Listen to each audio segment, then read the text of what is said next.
નમસ્કાર, આપ જોઈ રહ્યા છો પ્રકોપ ન્યૂઝ।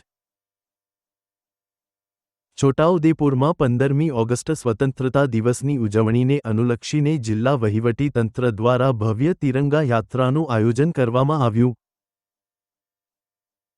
કલેક્ટર શ્રીમતી ગાર્ગી જૈને લીલી ઝંડી બતાવીને યાત્રાની શરૂઆત કરી। નગરપાલિકા પ્રાંગણમાંથી પ્રસ્થાન કરેલી આ યાત્રા પોસ્ટ ઓફિસ, માણેક ચોકડી, એસટી ડેપો માર્ગે આગળ વધી અને નગર સેવા સદન ખાતે સમાપ્ત થઈ। 1 કિલોમીટર લાંબી આ યાત્રામાં ભાજપ જિલ્લા પ્રમુખ ઉમેશભાઈ રાઠવા, એપીએમસી ચેરમેન મુકેશભાઈ પટેલ, શ્રી સૌરભ શાહ, હોદ્દેદારો, કોર્પોરેટર્સ, અધિકારીઓ, પ્રબુદ્ધ નાગરિકો, શિક્ષકો તથા અનેક શાળાના વિદ્યાર્થી ભાઈ બહેનો ઉમંગપૂર્વક જોડાયા હતા।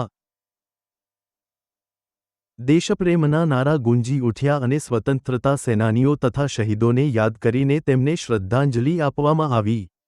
પ્રસંગે કલેક્ટર ગાર્ગી જૈન અને ઉમેશભાઈ રાઠવાએ ઉદ્બોધન કરીને રાષ્ટ્રપ્રેમ જાળવવાની પ્રેરણા આપી। અહેવાલ નટવરભાઈ નટુભાઈ પરમાર, પ્રકોપ ન્યૂઝ, છોટાઉદેપુર।